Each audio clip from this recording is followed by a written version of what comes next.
Hello there. Welcome to Just the Discs. We talk about Blu-rays here and celebrate physical media in general. Today, it seemed appropriate for a couple reasons to talk about Francis Ford Coppola. One is obviously that he has just premiered recently his his latest film, Megalopolis, at the Cannes Film Festival, to wildly varied reviews, some incredibly positive, some not so much.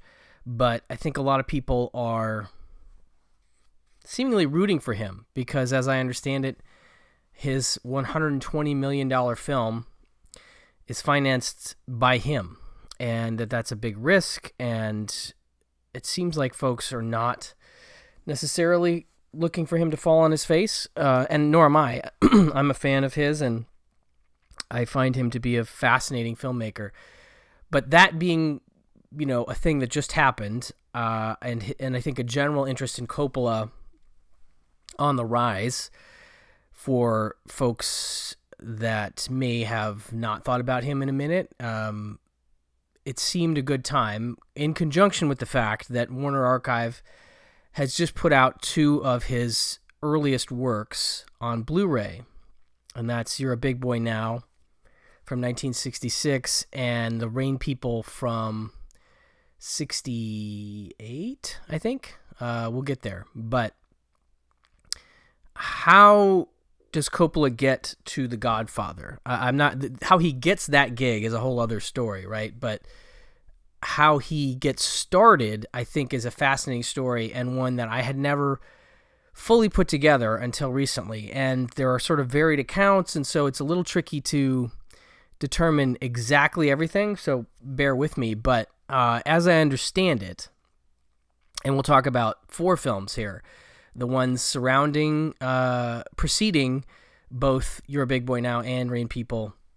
So it's four films that basically lead up to The Godfather, ultimately. I mean, his script for the Patton is a big jumping off point in part for The Godfather 2. But anyway, so Coppola gets started studying drama, and he earns his BA in drama from Hofstra University, I think in Long Island. And then he moves on to pursue a Master of Fine Arts degree at UCLA, studying filmmaking, and UCLA being one of the earliest film schools to offer a filmmaking program, period. And during that sort of segment of his life, as I understand it, he begins working for Roger Corman. And there's a great interview with him on Slash Film where he's talking about waiting for the call or he's not doing well in school and at film school, and this is something people that know anything about Scorsese and those other film school brats, as you will, there was no direct line to Hollywood. Like, the Hollywood studios were not hiring film students. That was just not happening. So the only other really way into making professional films was through exploitation folks like Roger Corman. So he's waiting by the phone, and he says that, he was waiting to get a call, but he hadn't paid his phone bill, and it was going to get cut off any moment. And so getting that job was like a really big deal for him. And he learned so much, and he kind of started doing all kinds of stuff. Second unit photography. He did writing some dialogue for some, I guess, Russian films, The Magic Voyage of Sinbad and Battle Beyond the Sun, both from 1962, that would be dubbed in later to these re-edited versions of these films. And then I can't remember they were on The Young Racers, I think, in Ireland. Don't quote me on that. I know he was working on The Young Racers, and I think Corman had him doing the sound. He was basically like, Corman was like, do you know, while in Ireland, Coppola somehow persuades Corman to put up $20,000 to bankroll his first effort, which is 1963's Dementia 13, which got this nice Blu-ray from Vestron a couple years back, and it's recut. It's like a director's edition.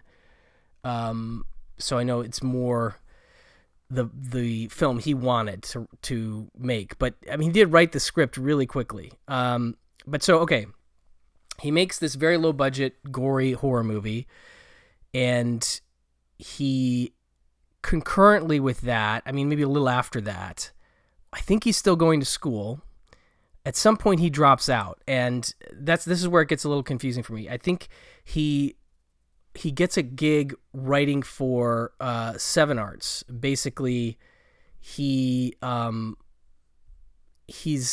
working with he gets a job for working with a producer called Ray Stark and his independent company Seven Arts, which ends up merging with Warner Brothers. And so he works on the scripts for This Property is Condemned, which ended up having Robert Redford, and Is Paris Burning? And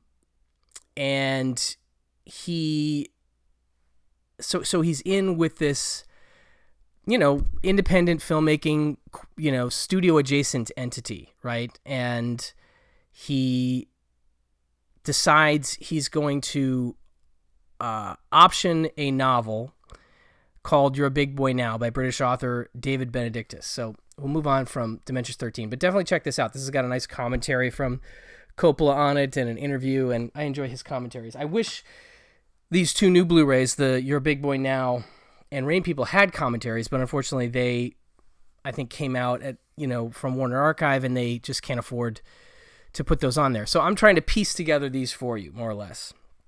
So he options this novel, You're a Big Boy Now, which I think Tony Bill brought to him, maybe. That's another story I can't quite figure out. But Tony Bill wanted to play the lead, which he didn't end up getting. He instead plays sort of like the nemesis, if you will, to the lead in the movie. But so he knows that if he gets the rights to this and adapts it while still under contract to Seven Arts, they're going to own it.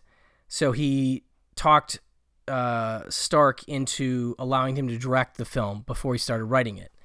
And so that was kind of how he did that. And this is the other part that's interesting to me and a little confusing is some say that it was his UCLA master's thesis film, but some accounts make it sound like he made it for UCLA while still being enrolled there, but another account says that he, in a very bold move, submitted it as his thesis film after he had dropped out, and then that allowed him to get his degree. So I'm not exactly sure which is true, but I think it's fascinating. And Coppola was getting a lot of attention around this time for being one of the first film students to make a proper Hollywood film.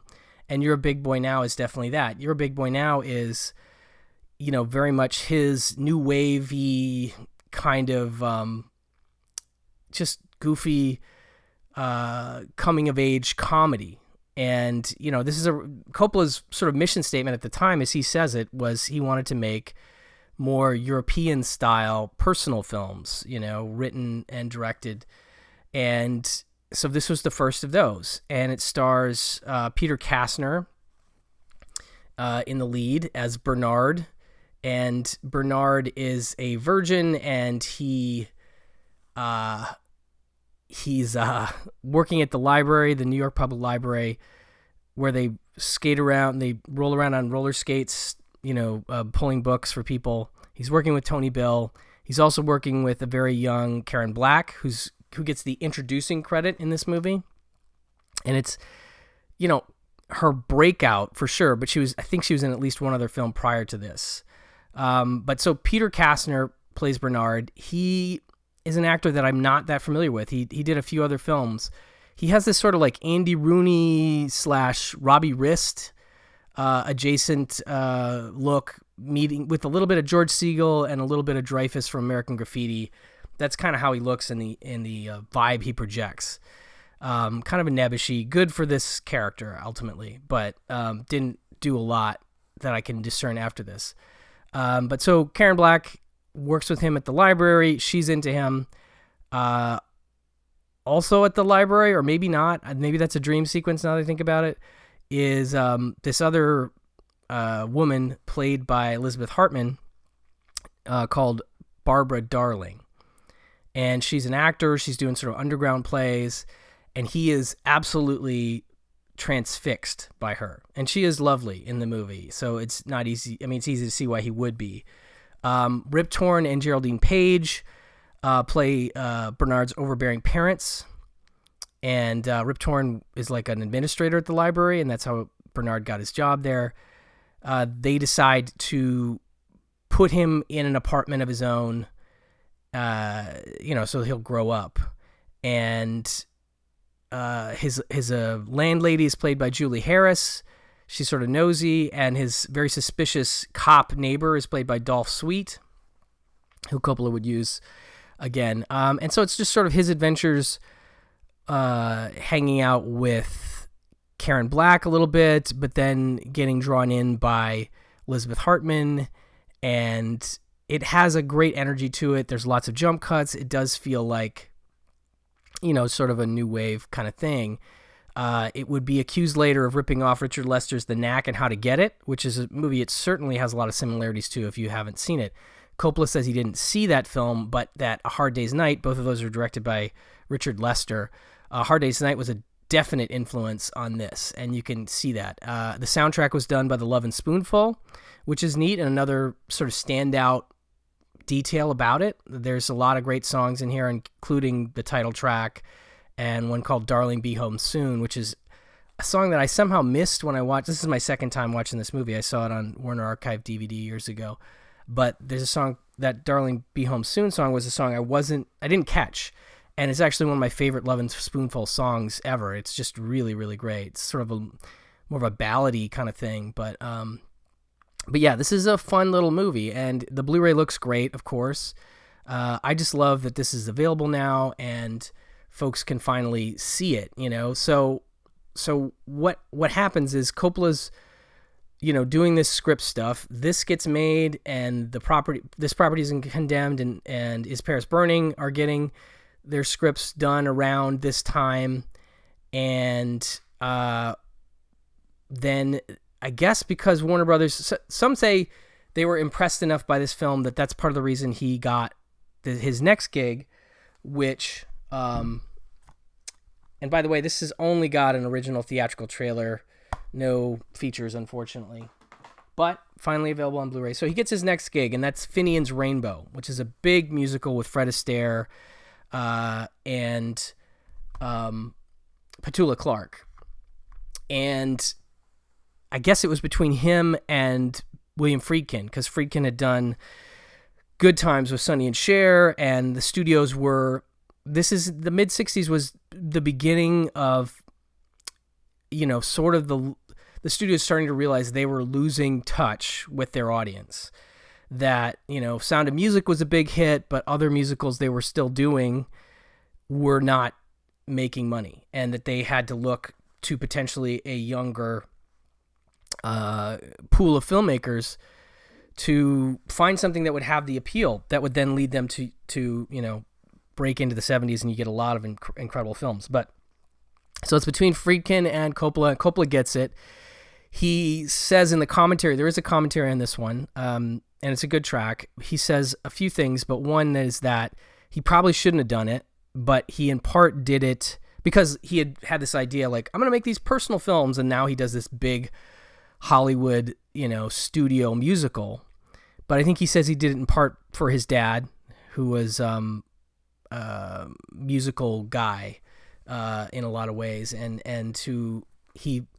he still seemed to want to impress. Like, he was sort of the black sheep of the family, and so he thought it would be something nice to do for his dad. And he does a good job with it. The reviews are not great necessarily, but it allows him to get Warner, I guess Seven Arts, now this is where it gets confusing me. Seven Arts and Warner Brothers merge around this time.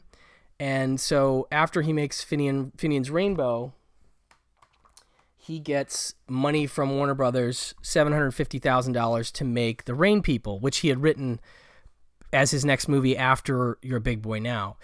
And this one is fascinating. This one is the one, well, both of them are kind of like cult movies.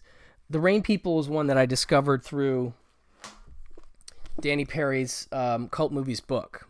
And so this is a big deal. This is a very interesting, Coppola drama. And I'm curious how they describe it on the back, but I'm going to read from the Cult Movies book in a second here.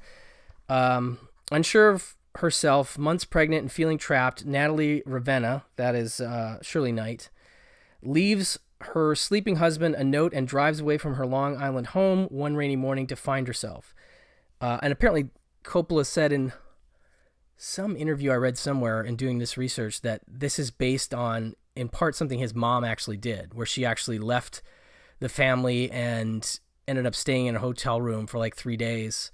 So it's a little bit based on that, which I find fascinating.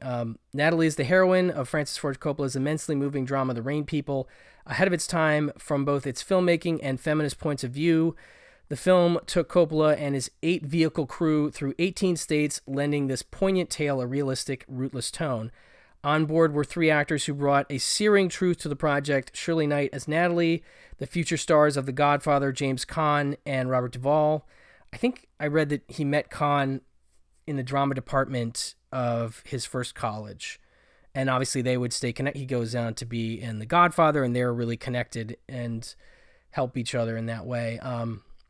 James Caan and Robert Duvall as the lonely men who bring tenderness and tragedy Natalie's way. What they and Coppola brought our way is a movie that remains powerful, touching, and relevant decades after its production. Okay, so what does that leave out? Well, she leaves her husband, and she comes across a hitchhiker, played by James Caan, who we don't fully get what is going on with him at first, but then he explains basically that he was a former football player at a nearby college who sustained a really bad head injury and has become, kind of a simple person in the kindest way possible. Just like can communicate and understands things, but really is kind of like a child now. And so she takes him in her car, and he says he wants to go to see his old girlfriend and her dad because her dad runs a drive-in theater and he has promised him a job. And so she doesn't think anything of it, and decides to take him there, and ends up kind of getting stuck with him because things don't quite work out as they should. And she ends up, having to really do some soul searching about what to do with him, because she's in a total free fall herself. And now she's got this guy that she's finding herself responsible for. She doesn't even know if she wants to have her own child. Now she's got basically a man child that she's dealing with. And she comes across this Nebraska policeman played by Robert Duvall. And it's, and they sort of have it. I mean, they get involved with each other a little bit, but things get really complicated, and it doesn't end well. It's not a happy movie in that sense. And so I find it a very fascinating movie because it's just really not like a lot of things that were being made at that time. And as it said, it's shot over the course of 5 months, 18 different states, and Coppola employed a 10-person crew, supplementing it with local hires. But, locations included Brule, Nebraska, Chattanooga, Tennessee, Clarksburg, West Virginia, Colorado, Garden City, New York, Harrisburg, Virginia, Hofstra University, going back to his alma mater, New York, Ogallala, Nebraska, Pennsylvania, West Virginia. Apparently the rough cut of the film was 4 hours long. But there's some funny, really interesting stuff about this movie in particular, in that what's not included on this Blu-ray, and I get why it's not, but there's a great short documentary made by the one and only George Lucas that it's, what is it called? It's called like a filmmaker's profile or something like that. I'll have to look that up. But basically it documents the making of this film. And it's fascinating to me because it's just really neat to see this 20-something-year-old Francis Coppola, really going through some stuff, really struggling in some ways to figure this movie out. And he's definitely, it's called Filmmaker. It's from 1968. I saw it on YouTube. I can see why maybe it's not available. There's some music stuff about it, but it's about 30 minutes long. And the other thing that's really neat about it is it's kind of like got the seeds of, or, showing the earmarks of what Coppola would continue to go through in his life. And that it has some conversations that are very reminiscent of stuff in the documentary about Apocalypse Now, Hearts of Darkness. Some phone calls between him and either the studio head or some liaison with the studio, where he's getting really heated about the problems he's having, and they do sound similar to the problems he's having on a much larger scale on Apocalypse Now. And so I just found it really fascinating to watch this behind-the-scene doc. So I do recommend going and seeking this out on YouTube and, watching it. Because this is the George Lucas before, he became the Star Wars guy, before even Graffiti. This is in 1968. So I think it's a really fun supplement to this movie. And shows like him having a tearful argument with Shirley Knight, trying to figure some things about the character out, and it's just really neat. And obviously you've got this whole caravan moving across the country. It's a very hippie kind of whole thing, really. But okay, so let me read from, this is the first I would have ever heard about the Rain People, was in Cult Movies 1, Danny Perry's book. And he says, in the 60s, Francis Ford Coppola was recognized for being more than the first film school UCLA graduate to make commercial Hollywood pictures than for the pictures themselves. It's nearly impossible to find anyone who sought out The Rain People during its initial run in 1969, other than a few disgruntled reviewers who complained about the film's depressing tone and summarily dismissed it. Most of The Rain People's admirers didn't see it until a few years later, when The Godfather in 1972 and Coppola's subsequent productions spurred their interest in his earlier works. What they discovered is probably Coppola's most personally felt film, and certainly his most honest one, neither as calculated for audiences' response or as intellectually pretentious as The Godfather Part 2, The Conversation, or Apocalypse Now. More important, they found a Hollywood film which actually attempted to deal with a genuine situation facing many American women. While the film's shaky resolution is far from satisfactory, it's hard not to commend its brave premise. A woman who loves her husband may not want his child and may conceivably want out of the marriage. It's a premise that could scare away a lot of married male studio executives from financing such a picture. Made in an industry which itself proclaimed an embarrassment, Stand Up and Be Counted to be its first film dealing specifically with the women's movement in 1972, and which hailed an unmarried woman as being the breakthrough film as late as 1978, The Rain People was obviously way ahead of its time.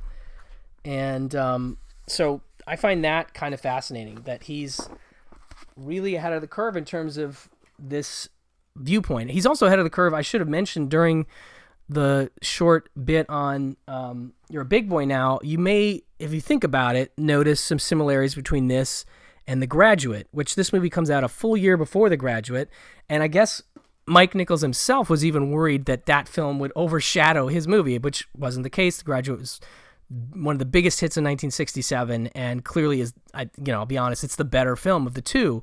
But I love that Coppola's always kind of ahead of the curve in some ways. He's always taking risks, and I really respect that about him. So it's exciting that we're getting this Coppola-sance, if you will. Not that I think he's ever, not been a filmmaker we all admire in some way or another, but it's just great to see a filmmaker like this get not one, but two Blu-rays for some of his early films that I think a lot of people still haven't seen, and I think are really interesting, just giving you a broader context for him as a filmmaker and where he comes from. And again, so he does this film, he does the script for Patton, and eventually gets tapped to do The Godfather. That's a whole other story, obviously. There's a TV show about it, right?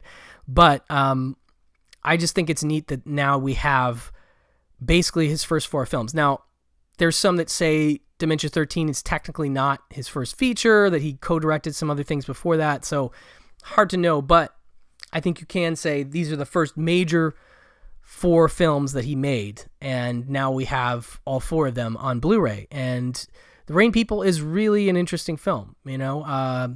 This is a little lighter, a little fluffier and fun. As I said, new agey. You can definitely feel that sort of Hard Day's Night energy. There's some stuff of characters just running around the city. It's a great look at New York in 1965-66, while this is a whole other thing, and it's a very personal story, as I said. So high recommends from me if you're a Coppola fan and you're curious about his beginnings. Definitely check out all of these films, but for sure the new Blu-rays of You're a Big Boy Now and of The Rain People. So anyway, thank you so much for watching, and thank you so much for listening, and I'll talk to you soon. Bye-bye.